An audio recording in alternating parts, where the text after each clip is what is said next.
nearly half of all the Tory MPs or former Tory MPs who have announced they're leaving Parliament when it eventually ends, whenever that election will be, soon, Lord, soon.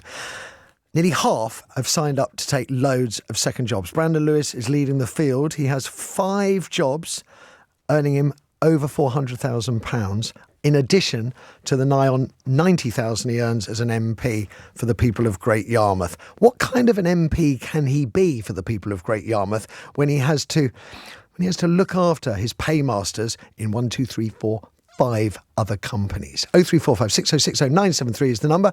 Albert's picked up the phone, calling from Croydon. Good morning to you, Albert. Good morning, Matthew. Thank you for taking the call. My pleasure. Thanks for calling. I think you're being a little bit hard on these guys, you know, because Okay. they've made such a great job of running the country that their services must be in great demand. I mean, personally, I wouldn't have any of them cleaning my toilets.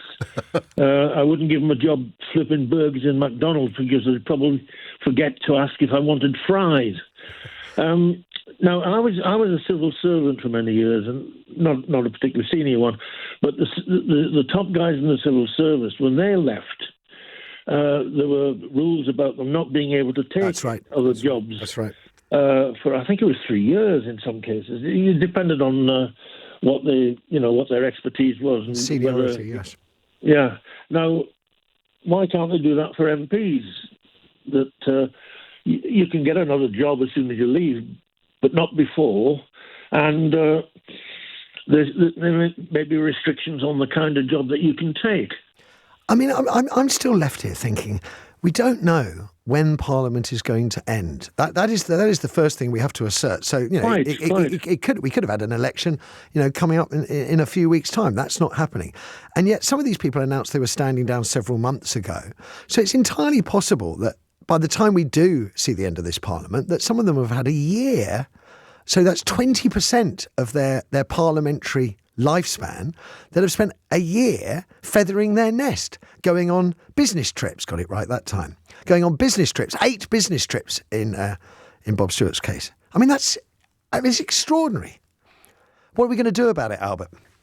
Well, it simply needs legislation or a set of parliamentary rules which limits what you can do while you're a serving MP, and in some cases, what jobs you can take if you've been a serving minister, within a certain period of your jacking it in. So some kind of restriction until the day you leave Parliament, or perhaps we do something in a more ordered and structured way and say most places I work on contract, or where people work on contract, you get normally something like 3 months' notice. So why don't we say from the time the election is called, I don't know, maybe you could write something in saying you can't call an election unless MPs have 3 months in which to prepare themselves for second jobs. But I do feel something has to be done. Albert, lovely talking to you. I'm joined now by a man I hold in the highest regard, not least because of his extraordinary work over Brexit, and I had the pleasure of sharing a stage with him on Question Time many years ago. Dominic Grieve, the former Conservative Attorney General, Member of Parliament for Beaconsfield until 2019. Good morning to you, Dominic. Good morning. Good morning. Lovely talking to you, I have to say. A huge respect to the wonderful work you've been doing since we last met.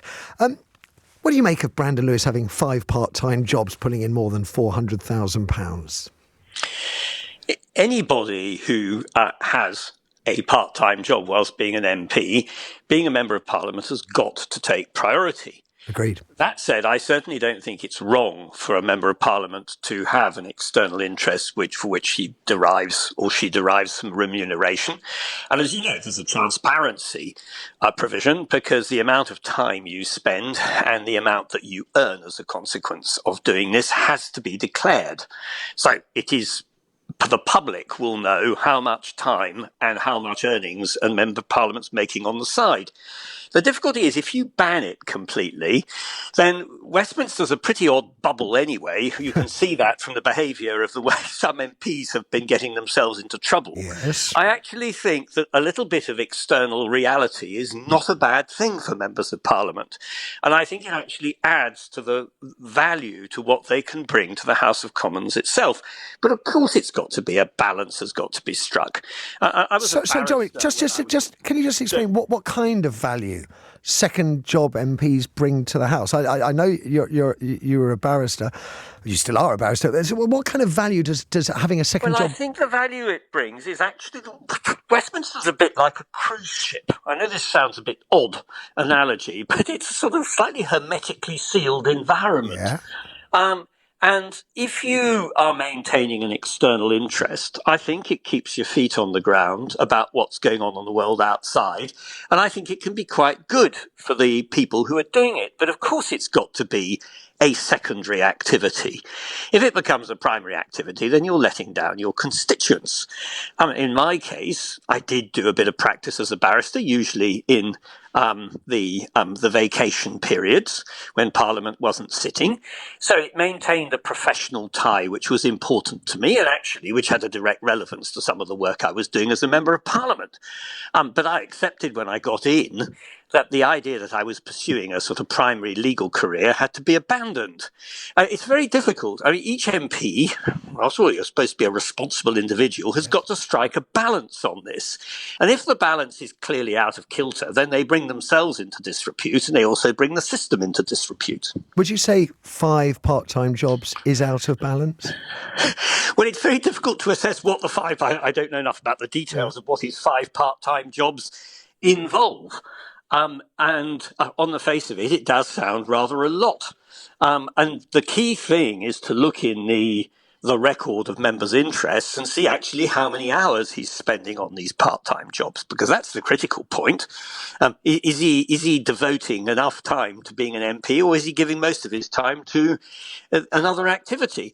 But as you'll be aware, I had one colleague in Parliament who was a barrister who gave hundreds of hours to his barrister's work and declared it. His constituents didn't seem to be very bothered about it. Would this be Geoffrey Cox? It is Geoffrey, yes. Geoffrey's well known for Yes, he is. He's in the British Virgin Islands, I think, earning a fortune, I believe.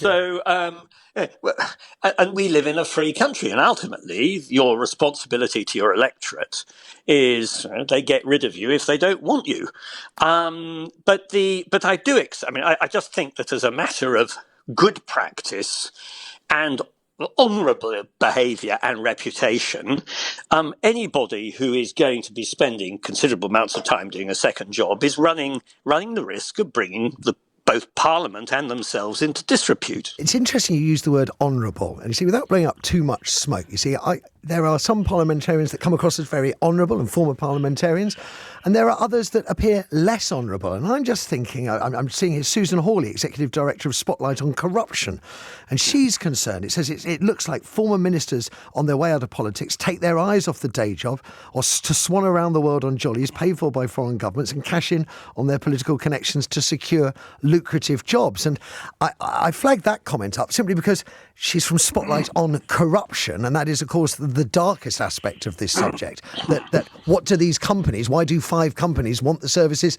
of the brilliant politician Brandon Lewis? I agree, and I think that is a bigger issue. And of course, I've just chaired a commission on standards and ethics in government, and one of the things we've been looking at is this sort of revolving door issue about ministers moving from ministerial office, becoming MPs, and then becoming advisors to companies. Now, up to a point, it is desirable that people who leave public life, if they're serving in Parliament, or for that matter, civil servants, can go into the private sector because that can bring benefits. But I entirely agree with you.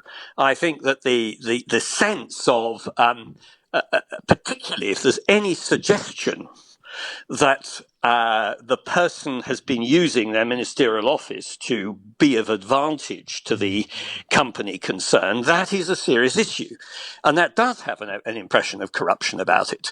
And we made some recommendations as to how that could be addressed in our report, which included considerably beefed up ethics and standards with a commissioner, and also ACABA, which is the committee which provides advice, that ministers would be actually bound by the recommendations that organisation made, whereas at the moment they're not. And they're simply advisory. Have your recommendations been warmly accepted yet? Well, I think, interestingly, we sent them to all 3 political parties, the main political parties. I think the Liberal Democrats and Labour are accepting of what most of that part of our recommendations. I haven't really heard back, I have to say, from anybody in number 10 Downing Street. Indeed, when I sent a copy to number 10 Downing Street, I have to accept that I didn't even get an acknowledgement, which I did think was a little bit surprising. But that's a matter for them. Dominic, what a miserable note to end on, I have to say. But a pleasure talking to you again, and it was lovely to have one of the grown-ups of the Conservative Party back in the room.